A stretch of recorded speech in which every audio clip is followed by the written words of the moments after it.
کہ شادی کا موقع خوشی کا موقع ہے۔ اللہ کے حبیب صلی اللہ تبارک و تعالی علیہ وسلم نے مجھے اور آپ کو زندگی سکھائی ہے۔ اللہ کے نبی نے خود اپنے نکاح بھی کیے ہیں اور اپنی بچیوں کے نکاح بھی کیے، 4 بیٹیوں کو رخصت کیا، 4 بیٹیوں کے نکاح کیے، خود 13 نکاح فرمائے اللہ کے نبی نے، 13 نکاح۔ 2 نکاح فرمائے تھے، ان کو رخصتی سے پہلی چھوڑ دیا تھا، طلاق ہو گئی تھی، باقی 11 نکاح فرمائے ہیں اللہ کے نبی نے، اور وہ 11 بیویاں آپ کی نکاح میں آئی ہیں، رخصتی ہوئی ہے۔ تو اللہ کے نبی نے عملی طور پر زندگی سکھائی ہے۔ یہ 11 نکاح کس لیے کیے؟ لوگ اعتراض کرتے ہیں، بہت جو غیر مسلم ہیں یا اللہ کے نبی کو نبی نہ ماننے والے، وہ اعتراض کرتے ہیں کہ تمہارے نبی نے تو نعوذ باللہ 11 نکاح کیے ہیں، نعوذ باللہ عیاشی کے لیے کیے ہیں۔ غیروں کا اعتراض، ایک عیسائی کا اعتراض تھا، کیونکہ عیسائی بھی کہنے لگا، ایک عیسائی کے سامنے بات رکھی، کہنے لگا ہمارا دین بھی کامل ہے، ہمارا دین بھی کامل ہے۔ تو انہیں کہا گیا کہ تمہاری کتابوں میں بھی ہے، ہماری کتابوں میں بھی، کہ حضرت عیسیٰ علیہ السلام کو اللہ نے اٹھا لیا تھا اور قیامت کے قریب واپس اللہ بھیجیں گے زمین پر، اللہ کے حبیب صلی اللہ علیہ وسلم کا امتی بن کر وہ آئیں گے۔ ان کی کتابوں میں بھی، ہماری کتابوں میں، کہ حضرت عیسیٰ علیہ السلام کا نکاح نہیں ہوا تھا۔ تو ان سے کہا گیا کہ تمہارے نبی کا تو نکاح نہیں ہوا، تمہارے دین میں کوئی نکاح کرنا چاہے نبی کا طریقہ موجود نہیں، کیسے نکاح کرے گا؟ تو اس نے پھر اعتراضاً یہ کہا کہ تمہارے نبی نے تو نعوذ باللہ کوئی عیاشی کے لیے نکاح کیے ہیں۔ تو اسے کہا گیا کہ نہیں، ہمارے نبی نے عیاشی کے لیے نکاح نہیں کیے، جس نے خود اللہ کا دیدار کیا ہو، اس سے کوئی دنیا کی چیزیں اچھی نہیں لگتی، جس نے جنت کا نظارہ کیا ہو، جنت کی نعمتیں دیکھی ہوں، اسے یہ دنیا کی نعمتیں کوئی نعمت نہیں لگتی۔ ہاں، نکاح اس لیے کیے کہ امت کی رہنمائی کے لیے، امت کے پاس طریقہ موجود ہو، اگر کوئی نکاح کرنا چاہے، نہیں تو 25 سال اللہ کے حبیب صلی اللہ علیہ وسلم کی عمر مبارک ہے اور حسین ہے۔ وَأَحْسَنَ مِنْكَ لَمْ تَرَ قَطُّ عَيْنِي، حضرت حسان بن ثابت رضی اللہ تعالیٰ عنہ فرماتے ہیں، میرے حبیب آپ سے زیادہ حسین میری آنکھ نے دیکھا کوئی نہیں۔ کیسے حسین تھے؟ اللہ فرما رہے ہیں وَالضُّحَىٰ، میرے محبوب مجھے تیرے روشن چہرے کی قسم۔ علامہ قرطبی رحمۃ اللہ علیہ فرماتے ہیں، اللہ نے حضرت یوسف علیہ السلام کو حسن بخشا، ان کے حسن کو ظاہر کیا۔ مصر کی عورتوں نے انہوں کو دیکھا تو اپنے ہاتھ کاٹ ڈالے، اور اللہ نے اپنے حبیب صلی اللہ علیہ وسلم کو حسن عطا فرمایا، ان کے حسن کو چھپا دیا، تھوڑا سا حسن اللہ نے ظاہر فرمایا۔ اگر اللہ اپنے حبیب کا بھی سارا حسن ظاہر کر دیتے تو لوگوں کے دیکھ کر کلیجے پھٹ جاتے، برداشت نہیں کر سکتے۔ سب سے زیادہ حسین، حسن میں سب سے اعلیٰ، وَأَجْمَلَ مِنْكَ لَمْ تَلِدِ النِّسَاء، پھر اللہ نے حسن بھی اعلیٰ عطا فرمایا۔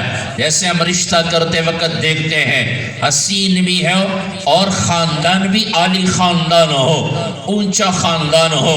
اللہ کے حبیب صلی اللہ علیہ وسلم کا خاندان سارے خاندانوں میں سب سے اعلیٰ۔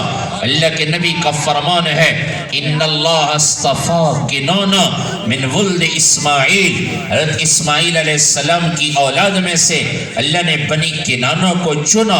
واصطفیٰ قریش من بنی کنانہ، پھر بنی کنانہ میں سے اللہ نے قریش کو چنا۔ واصطفیٰ بنی ہاشم من قریش، پھر اللہ نے بنی ہاشم کو قریش میں سے چنا۔ واصطفانی من بنی ہاشم، اللہ کے نبی نے فرمایا پھر بنو ہاشم میں اللہ نے میرا انتخاب فرمایا۔ اللہ کے نبی بھی سب سے اعلیٰ ہیں، خاندان بھی اللہ نے سب سے اعلیٰ عطا فرمایا ہے۔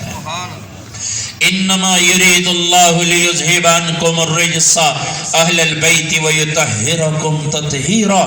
میرے نبی میں نے آپ کو، آپ کے گھرانے کو، آپ کے خاندان کو، اہل بیت کو بن مانگے بت پرستی اور تمام گندگیوں سے پاک کر دیا ہے۔ کون ہے؟ حضرت محمد صلی اللہ علیہ وسلم بن عبداللہ بن عبد المطلب بن ہاشم بن عبد مناف بن قصی بن کلاب بن مرہ بن کعب بن لوی بن غالب بن فہر بن مالک بن نظر بن کنانہ بن خزیمہ بن مدرکہ بن الیاس بن مزر بن نظار بن معد بن عدنان بن عود بن حمیصہ بن سلامان بن عود بن بود بن کموال بن عبی بن عوام بن ناشد بن حزا بن ولداس بن یدلاف بن طابح بن جاحم بن ناحش بن ماخی بن عیفی بن ابکر بن عبید بن الدعا بن حمدان بن سمبر بن یسربی بن یحزن بن یلحن بن عرعوہ بن عیزی بن زیشان بن عیسر بن اقناد بن ایہام بن مقصر بن ناحس بن زارع بن سمی بن مزی بن عوض بن ایرام بن کیدار بن اسماعیل بن ابراہیم علیہ السلام بن طارح بن ناحور بن سروج بن رو بن فائج بن عابر بن ارفخشاد بن سام بن نوح علیہ السلام بن لامک بن متوشالح بن اخنون ادریس علیہ السلام بن یرد بن ملحلئیل بن کینان بن آنوش بن شیس اور بن آدم علیہ السلام۔ سب سے اعلیٰ خاندان عطا فرمایا اللہ نے۔ ہم بھی دیکھتے ہیں رشتہ کرتے وقت لڑکا بھی حسین ہو، لڑکی کو دیکھتے ہیں کہ جی حسین بھی ہو، خاندان بھی بڑا خاندان ہو۔ خلقت مبرا من کل عیب، میرے حبیب اللہ نے آپ کو ہر عیب سے پاک بنایا ہے۔ ہمارے نبی ہر عیب سے پاک۔ بعض جگہ کوئی رشتہ طے کرتے وقت ہم دیکھتے ہیں کسی کو پسند آ جاتا ہے، پھر کوئی عیب نکالتے ہیں، یہ باقی تو ٹھیک ہے لیکن ناک موٹا ہے، باقی تو ٹھیک ہے رنگ سانولا ہے، باقی تو ٹھیک ہے قد چھوٹا ہے۔ یہ جو ہمارے ہاں عام طور پر عیب نکالے جاتے ہیں، اللہ کے حبیب کون ہے؟ خلقت مبرا من کل عیب، یعنی اللہ نے ہر عیب سے پاک بنایا تھا، ہر عیب سے پاک۔ تو اللہ کے نبی صلی اللہ علیہ وسلم 25 سال کی عمر میں آپ پہلا نکاح فرما رہے ہیں، کوئی عیاشی کے لیے نہیں، عیاشی کے لیے نہیں، بلکہ امت کی رہنمائی کے لیے کہ امت کے پاس طریقہ موجود ہو۔ میں اس لیے اللہ کے نبی نے نکاح فرمائے۔ 25 سال کا خوبصورت نوجوان 40 سال کی بیوہ عورت سے نکاح کر رہے ہیں، 40 سال کی بیوہ عورت سے۔ یہ عیاشی کے لیے نہیں، یہ امت کی رہنمائی کے لیے تھا۔ پھر آپ نے اور کوئی نکاح نہیں کی۔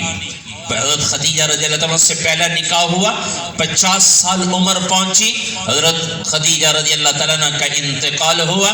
پھر آپ نے بعد میں مدینہ منورہ آ کر باقی نکاح فرمائے ہیں۔ 55-56 سال کی عمر میں پھر رخصتی ہوئی، اس کے بعد یہ نکاح فرمائے۔ اور یہ بھی امت کے لیے کہ جس عورت سے کوئی آدمی نکاح کرتا ہے اس کی 11 قسمیں بنتی ہیں، 11 قسمیں۔ یا وہ عورت جس سے نکاح کرتا ہے کنواری ہوگی یا شادی شدہ ہوگی۔ کنواری سے بھی اللہ کے نبی نے نکاح کیا، شادی شدہ عورت سے بھی نکاح کیا۔ پھر ایک نکاح ہوا ہے یا 2 نکاح، وہ مطلقہ ہے یعنی پہلی خاوند نے طلاق دی ہے، یا بیوہ ہے کہ پہلے خاوند کا انتقال ہو گیا ہے۔ تو مطلقہ سے بھی اللہ کے نبی نے نکاح کیا، بیوہ عورت سے بھی نکاح کیا۔ ایک نکاح ہوا ہے اس سے بھی اللہ کے نبی نے نکاح کیا، پہلے ایک نکاح ہوا۔ 2 نکاح ہوئے ان سے بھی نکاح کیا۔ حضرت خدیجہ رضی اللہ تعالیٰ عنہ کے پہلے 2 نکاح ہو چکے تھے، اللہ کے نبی نے ان سے بھی نکاح کیا۔ پھر عورت یا آزاد ہوگی یا غلام ہوگی۔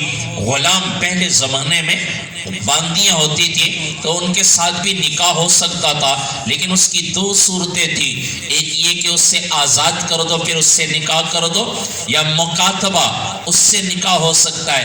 مکاتبہ وہ باندی ہوتی تھی، غلام جو کسی کے غلامی میں ہوتی، تو آقا کہتا اتنا مال لے آؤ پھر تمہیں آزاد کر دیتا ہوں، تو پھر اس کو جو آزاد کیا جاتا مال کے بدلے میں اس کو کہتے تھے مکاتبہ۔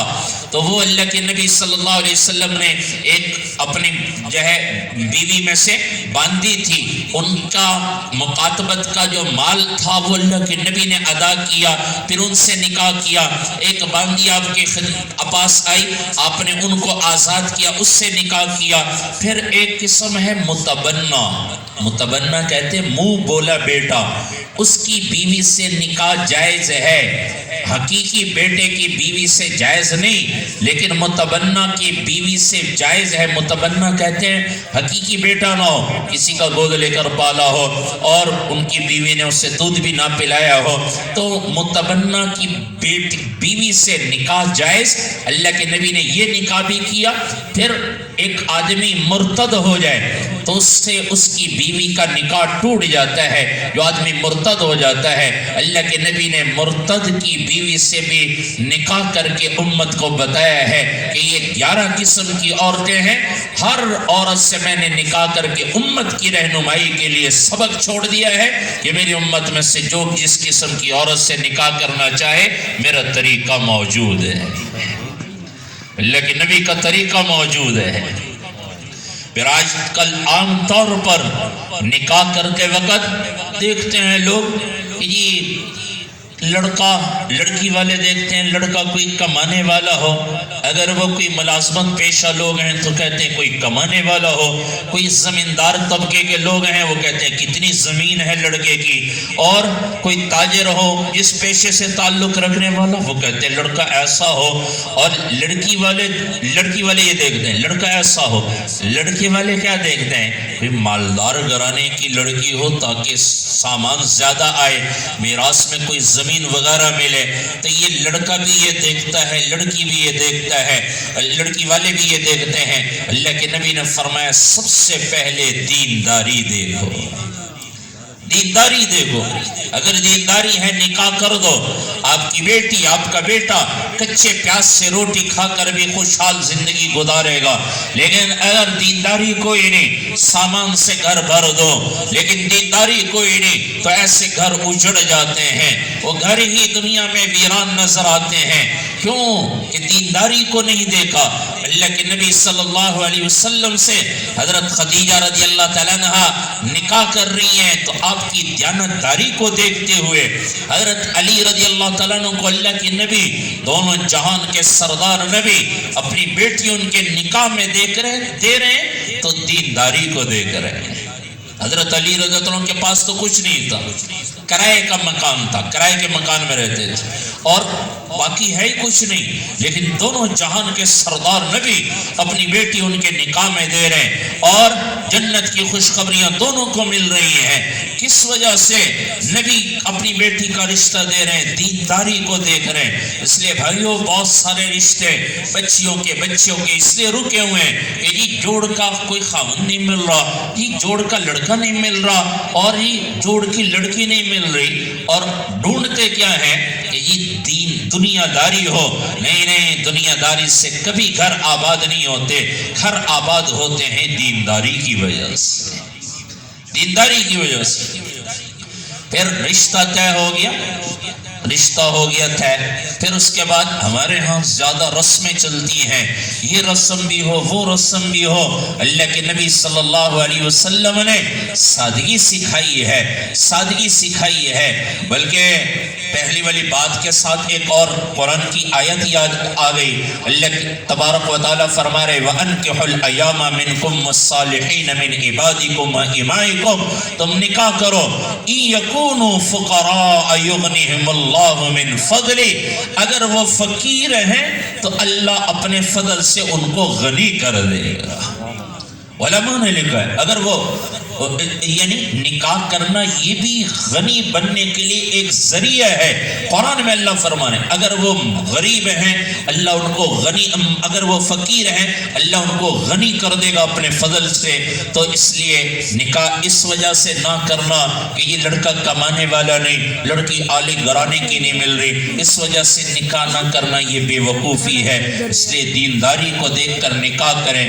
پھر باقی جو رسمیں ہیں یہ اسلام میں کوئی نہیں، صرف فضول خرچی کے علاوہ کچھ نہیں، اور ان پر پکڑ ہوگی، پکڑ ہے ان پر۔ اسلام نے سادگی بتائی ہے، دونوں جہان کے سردار نبی کی سردار بیٹی ہے۔ اللہ کے نبی نے فرمایا میری بیٹی فاطمہ کیا تو راضی نہیں؟ جنت میں جنت کی عورتوں کا اللہ نے تجھے سردار بنا دیا ہے، سردار۔ اور جس کے نکاح میں دے رہے اللہ کے نبی ان سے فرما رہے اے علی تمہارا محل جنت میں میرے محل کے سامنے ہوگا، تم جنت میں میرے پڑوسی ہوگے۔ اپنی بیٹی دی ہے، کوئی زیادہ لمبے چوڑے کام کوئی نہیں، جہیز دینا کوئی ضروری کوئی نہیں، لیکن میراث میں سے حصہ نہ دینا یہ اللہ کے ہاں مجرم بن جاتا ہے۔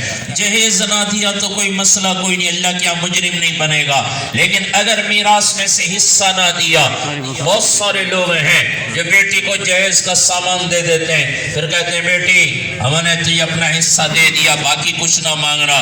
نہیں، میراث ضروری ہے، شریعت نے مقرر کیا ہے۔ ہم ہندوؤں کو اسلام کا دشمن مانتے ہیں، ہم عیسائیوں کو مشرکوں کو اسلام کا دشمن مانتے ہیں، لیکن یہ تو ان کا طریقہ ہے کہ اپنی بچیوں کو عورتوں کو میراث میں سے حصہ نہیں دیتے تھے۔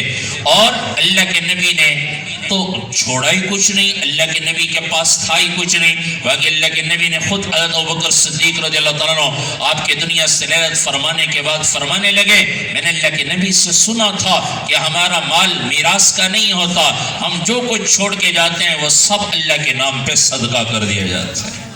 میراث تو تھا ہی کوئی نہیں، لیکن اللہ کے نبی نے اپنی ضرورت اور اپنی گنجائش کی مطابق اپنی بیٹی حضرت فاطمہ رضی اللہ تعالیٰ عنہ کو کچھ سامان خرید کر دیا تھا، کچھ سامان خرید کر دیا تھا۔ اس میں سے چکی آتی ہے، آٹا پیسنے کے لیے چکی دی تھی اللہ کے نبی، ایک پلنگ نما بیڈ نما آپ نے ایک پلنگ دیا تھا، اور یمنی چادروں کا بستر دیا تھا، جائے نماز دی تھی، لوٹا دیا تھا، مصلی دیا تھا، اور بازو بند چاندی کے بازو بند پہنتی تھی عورتیں پہلے، تو وہ اللہ کے نبی نے دی تھی۔ یہ کچھ مختلف روایتوں میں کچھ سامان آیا ہے کہ اللہ کے نبی نے اپنی بیٹی کو یہ عطا فرمایا تھا، تو اللہ کے نبی نے یہ کہہ کر اپنی بیٹی کو رخصت کیا، تو یہ دینا جائز ہے، لیکن باقی میراث میں سے حصہ کاٹ دینا یہ اللہ کے ہاں بھی آدمی مجرم بن جاتا ہے۔ تو اس لیے بھائیوں جہیز دے نہ دے لیکن قرضہ نہ لیں۔ لوگوں کے نام نہاد کے لیے لوگ قرضے لے لیتے ہیں، لڑکی والے بھی نام کمانے کے لیے قرضہ لے لیتے ہیں، لیکن پھر زندگی ساتھ نہیں دیتی، قرضے اتارتے اتارتے خود وہ قبر میں اتر جاتے ہیں، قرضے وہیں کے وہیں رہ جاتے ہیں۔ یہ میں وہ باتیں بتا رہا ہوں جو میں نے دیکھی ہیں آنکھوں سے کہ لڑکی والے کے والد، لڑکی کے والد، لڑکے کے والد قرضہ اتارتے اتارتے قبر میں اتر گئے، قرضے نہیں اترے۔ کس وجہ سے؟ کہ نام نہاد کے لیے اللہ کے نبی نے ہر طریقے کا ہمیں راستہ بتایا ہے، خوشی کا موقع ہو یا غم کا، نکاح ہو، بات طے ہو گئی، رشتہ طے ہو گیا، اب بارات کے ساتھ جانا یہ اسلام میں منع کوئی نہیں۔ بعض لوگ کہتے ہیں یہ بارات کا تصور کہاں سے؟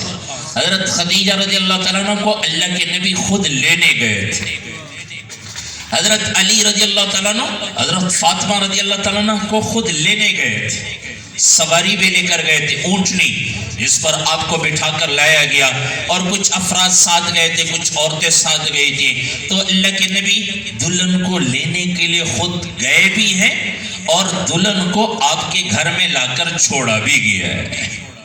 یہ بھی ہمارے بزرگوں کی اللہ والوں کی ترتیب ہے کہ اپنی بیٹی کو خود دلہا کے گھر میں نکاح ہوا اور دلہا کے گھر میں چھوڑ آئے تو اور فرمایا کہ یہ آپ کی امانت ہے، نکاح ہو چکا ہے، یہ آپ کی امانت ہے، اپنی امانت سنبھالو۔ یہ بھی نبی کا سنت عمل ہے۔ حضرت اماں عائشہ رضی اللہ تعالیٰ عنہ کو آپ کے گھر میں دلہن بنا کر لا کر چھوڑا گیا۔ حضرت خدیجہ رضی اللہ عنہ کو خود لینے گئے، حضرت اماں عائشہ رضی اللہ عنہ کو آپ کے گھر میں لا کر چھوڑا گیا۔ تو دلہن کو لینے جانا یا ان خود چھوڑنے کوئی آئے، ہمارا معاشرہ تو پتہ نہیں کیا کچھ کر دیتا ہے اس کے ساتھ کہ جو خود اپنی بیٹی کو چھوڑنے آئے، لیکن یہ اللہ کے نبی کی سنت ہے۔ خرچوں سے بھی بچت ہے۔ آج کل ہر آدمی کہتا ہے جی مہنگائی ہو گئی اور جی فلانے چیزیں، اور قصور کس کا؟ حکومت کا، فلانے کا، اور ہم اپنے وہ طریقے اپناتے کوئی نہیں جو اللہ کے نبی نے ہمیں بتائے ہیں۔ آسان دین، سب سے احسن اعلیٰ طریقہ اللہ کے نبی صلی اللہ علیہ وسلم کا طریقہ ہے۔ نہ کوئی زیادہ خرچے ہیں، نہ لمبی چوڑی باتیں ہیں، آسان سادہ زندگی کہ غریب بھی اپنا سکتا ہے، مالدار بھی اپنا سکتا ہے۔ تو بارات کے ساتھ جانا، بارات لے کر جانا کوئی منع نہیں، لیکن علماء نے لکھا ہے اس میں خرافات نہ ہو، ڈول باجے نہ ہو، اس لیے کہ اللہ کو پسند نہیں۔ اللہ نے گانے کو بھی حرام قرار دیا ہے، گانے سننے کو بھی حرام قرار دیا ہے۔ دونوں جان کے سردار نبی ہیں، آپ سواری پہ سوار ہو کر جا رہے ہیں، پیچھے ایک صحابی بیٹھے ہوئے، ایک آدمی کوئی بانسری بجا رہا ہے، اللہ کے نبی کے کانوں میں آواز آئی بانسری کے بجنے کی۔ اللہ کے نبی نے، کون ہے یہ؟ جنت کے بادشاہ ہیں، جنت کا تالا ان کے بغیر کھل نہیں سکتا، جنت حرام ہے سارے نبیوں پر۔ ان الجنت حرمت علی الانبیاء حتی ادخلها، سارے نبیوں پر جنت حرام ہے۔ اللہ کے نبی نے فرمایا جب تک میں اللہ کا نبی جنت میں نہ داخل ہو جاؤں۔ اللہ کے نبی نے کانوں میں انگلیاں ڈال دی، بانسری کی آواز آ رہی ہے، سواری کو تیز کر دیا، اور کافی دور جانے کے بعد اللہ کے نبی نے پیچھے بیٹھے ہوئے صحابی سے پوچھا اب آواز آ رہی ہے؟ انہوں نے اشارہ کیا نہیں اب نہیں آ رہی۔ پھر اللہ کے نبی نے کانوں سے انگلیاں نکالی اور اللہ کے نبی نے فرمایا جو کان گانا سنتے ہیں دنیا میں، ان کانوں میں کل قیامت کے دن جہنم کا پگھلا ہوا سیسا ڈالا جائے گا۔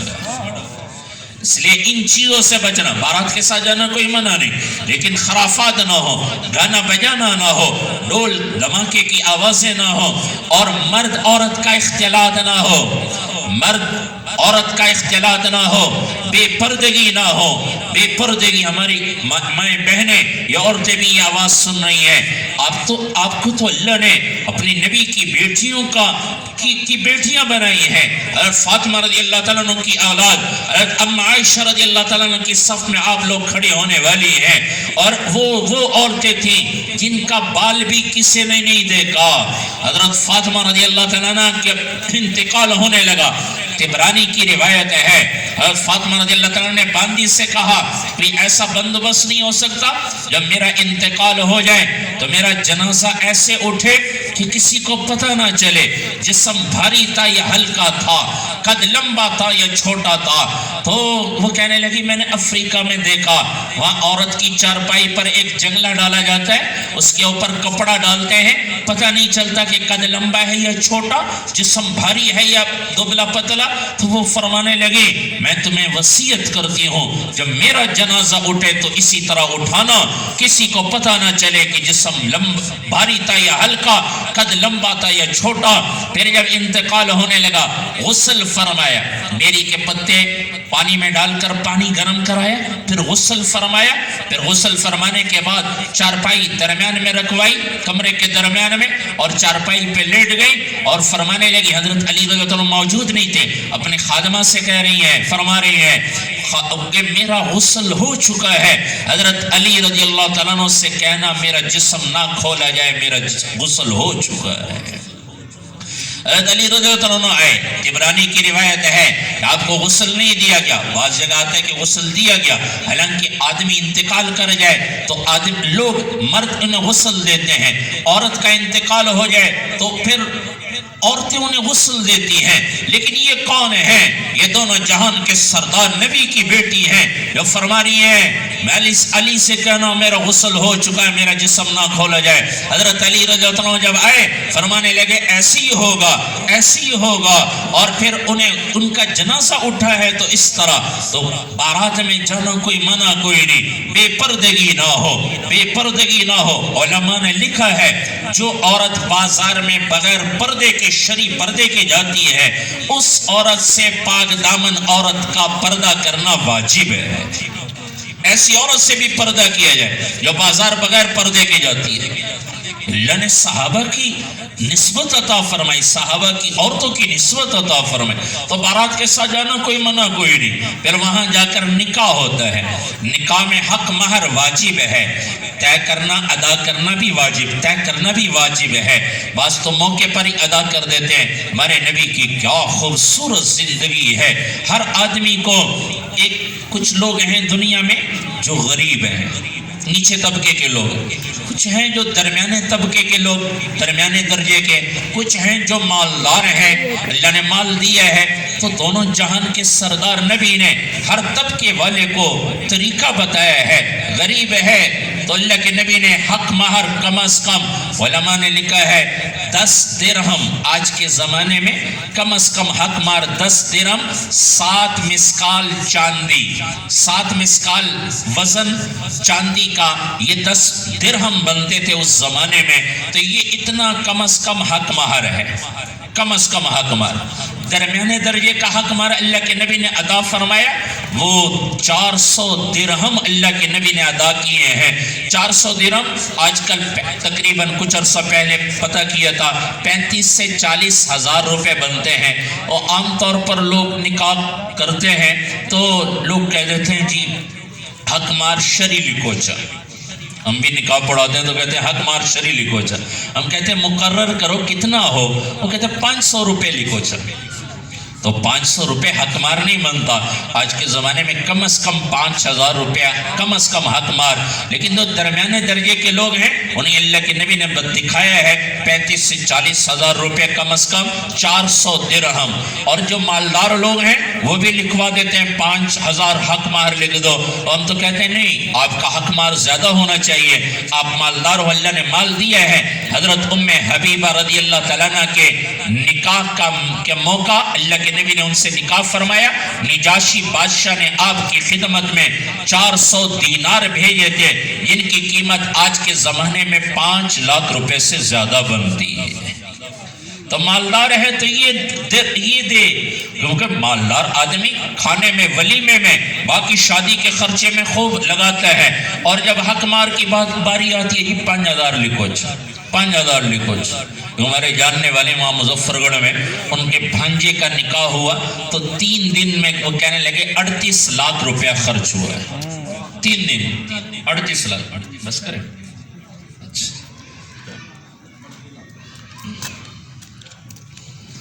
تو بھائیو یہ اللہ کے نبی نے راستہ دیا ہے غریب کے لیے بھی، مالدار کے لیے۔ پھر وہاں سے واپسی پر اگلے دن ولیمہ ہوتا ہے۔ ولیمے بھی اللہ کے خرچ کرنا کوئی منع کوئی نہیں، ولیمے میں خرچ کرنا کوئی منع کوئی نہیں۔ بعض لوگ کہہ دیتے ہیں جی اتنا ولیمے میں خرچ کر دیا، کوئی مسجد مدرسے میں دے دیتے۔ مسجد مدرسے میں دینا الگ ہے، لیکن ولیمے کے موقع پر خرچ کرنا کوئی منع کوئی نہیں۔ ہاں اللہ کے نبی نے راستہ دیا ہے، یہ نہیں کہ نام نہاد کے لیے۔ اللہ کے نبی نے فرمایا بدترین کھانا وہ ولیمے کا کھانا ہے جس میں صرف مالدار لوگ آئیں، غریب کو آنے کی اجازت نہ ہو۔ باقی ولیمے پہ خرچ کر سکتے ہیں۔ اللہ کے نبی نے کم از کم ولیمہ فرمایا، صحابہ سے فرمایا اپنے گھروں سے کھانا لے آؤ، دسترخوان بچھایا، سب نے کھایا۔ اللہ کے نبی نے فرمایا یہ میرا ولیمہ۔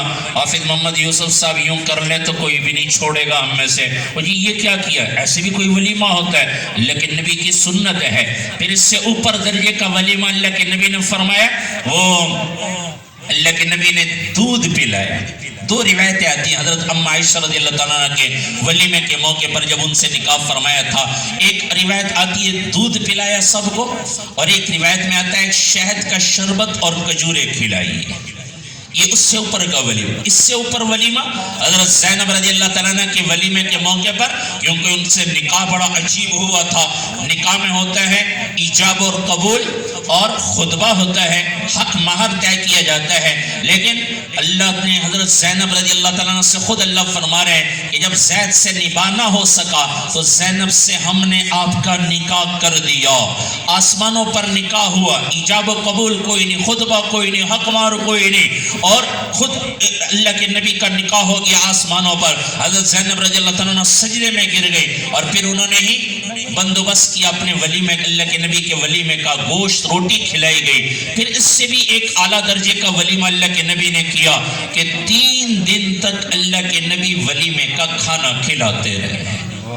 تو بھائیوں، مختلف اللہ کے نبی کی زندگی کی کچھ مثالیں میں نے آپ کے سامنے رکھی. سلمی صاحب فرما رہے وقت ہو چکا ہے، لیکن آخری بات ضرور کروں گا میں کہ اللہ کے نبی نے، یہ تو نبی کی زندگی تھی، ہم اپنی شادی کو ان طریقوں پر لے کر آئیں. علماء سے جا کر پوچھیں شادی سے پہلے میرے نبی کا کیا طریقہ ہے. اور پھر ولیمے کے بعد لوگ چلے جاتے ہیں، میاں بیوی رہ جاتے ہیں. اللہ کے نبی نے فرمایا خیرکم خیرکم لأہلہ، تم میں سے بہترین آدمی وہ ہے جو اپنے گھر والوں سے اچھا سلوک کرتا ہو. وَأَنَا خَيْرٌ لِأَهْلِ، اور میں تم میں سب سے زیادہ اپنے گھر والوں سے اچھا سلوک کرتا ہوں. گھر آباد ہوتے ہیں، میں نے شروع میں عرض کیا، وہ چیزوں سے نہیں، وہ اچھے اخلاق سے گھر آباد ہوتے ہیں. اچھے اخلاق کے لیے زبان کا استعمال ہوتا ہے. اللہ کے نبی سے پوچھا گیا رسول اللہ اچھے اخلاق کتنی چیزوں کا مجموعہ ہے؟ اللہ کے نبی نے فرمایا 360 چیزوں کا مجموعہ اچھے اخلاق ہیں. حضرت ابوبکر صدیق رضی اللہ عنہ بیٹھے ہوئے تھے، یا رسول اللہ ان 360 میں سے میرے اندر بھی کوئی ہے؟ اللہ کے نبی نے فرمایا تمہارے اندر 360 سارے ہی پائے جاتے ہیں. پھر ایک صحابی نے عرض کیا یا رسول اللہ ان کا خلاصہ کیا ہے؟ اللہ کے نبی نے فرمایا ان کا خلاصہ 3 چیزیں ہیں. ظلم کرنے والوں کو معاف کرو، قطع رحمی کرنے والوں کے ساتھ تعلق جوڑو، جو ظلم کرے اسے معاف کرو. پھر انہوں نے کہا یا رسول اللہ ان 360 چیزیں جو اخلاق کی ہیں ان کی تکمیل کہاں ہوتی ہے، مکمل کہاں ہوتی ہے؟ اللہ کے نبی نے فرمایا یہ مکمل ہوتی ہیں حیا پر. جب آدمی میں حیا آ جائے تو یہ 360 اخلاق، اعلیٰ اخلاق مکمل ہوتی ہیں. اور حیا مکمل ہوتی ہے نکاح پر، حیا مکمل ہوگی نکاح پر. تو بھائیو یہی گزارش ہے اپنی زندگی کو نبی کی سنت طریقے پر لے کر آئیں اور اپنے اخلاق اچھے کریں. گھر میں میٹھے بول سے، جس گھر میں میٹھا بول بولا جاتا ہے وہ گھر آباد رہتے ہیں. جس گھر میں زبان کا بول کڑوا ہو جاتا ہے وہ گھر سارے سونے چاندی سے بھر دو لیکن وہ گھر ویران رہتا ہے، لڑائی جھگڑے رہتے ہیں. اچھے گھر آباد کرنے کے لیے میٹھا بول ضروری ہے. تو اللہ سے دعا ہے اللہ تبارک و تعالی حافظ محمد یوسف صاحب کی شادی کو خیر و برکت والی بنائے، اس شادی کو اللہ مثالی بنائے. اللہ تبارک و تعالی ان کے والد محمد رمضان صاحب کو، بھائی یونس کو اور تمام عزیز و اقارب جو تشریف لائے ہیں، اللہ سب کو اپنی شایان شان بہترین بدلہ عطا فرمائے. اور اللہ تبارک و تعالی ہم سب کو اپنے پیارے نبی کی سچی محبت بھی نصیب فرمائے اور سچا اتباع بھی اللہ نصیب فرمائے. وآخر الدعوانا الحمدللہ رب العالمین. ماشاءاللہ.